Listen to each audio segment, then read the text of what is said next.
Pulivendula urban police స్టేషన్లో పట్టణ పరిధిలోని 140 మంది రౌడీ షీటర్లకు CI Sriram, SI Madhusudan Reddy counselling నిర్వహించారు.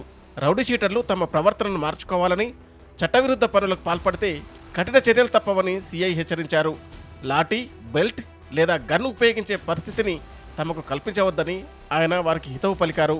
ముఖ్యంగా గంజాయి వంటి మాదక ద్రవ్యాల విక్రయాల విషయంలో తాము అత్యంత కఠినంగా వ్యవహరిస్తామని ఆయన స్పష్టం చేశారు. నేను ఒకటి రోడ్ల మీద కొట్టుకున్నారు, దాంట్లో ఏమి ఫ్యాక్షన్ లేదు, ఏమి పార్టీలు లేవు, ఏమున్నాయి ఓన్లీ తాగి కొవ్వు ఎక్కువ అడుచుకున్న క్రైమ్. అది ఏంద్ర కారణం ఏంటంటే తాగడం. గాంజా తీసుకునే వాడికి బ్రెయిన్ పనిచేయదు, అక్క లేదు, చెల్లి లేదు, వాడు ఎప్పుడు ఏ రకంగా ప్రదర్శిస్తాడో కూడా తెలియదు. గాంజా టౌన్లో ఎక్కడైనా కనపడినంత మాత్రం చాలా రాక్షసంగా డీల్ చేస్తాం. ముందే చెప్తున్నాను, పులివెందులను మంచి వాతావరణంలో చూడాలని నేను ఆశిస్తున్నాను. నేను కూడా అంతే ఎక్స్పెక్ట్ చేస్తాను. దయచేసి నాకు లాఠీ అంట, ఇదంట, పిస్టల్ అంట, దీని పని పెట్టే పరిస్థితి నాకు తీసుకురావద్దండి.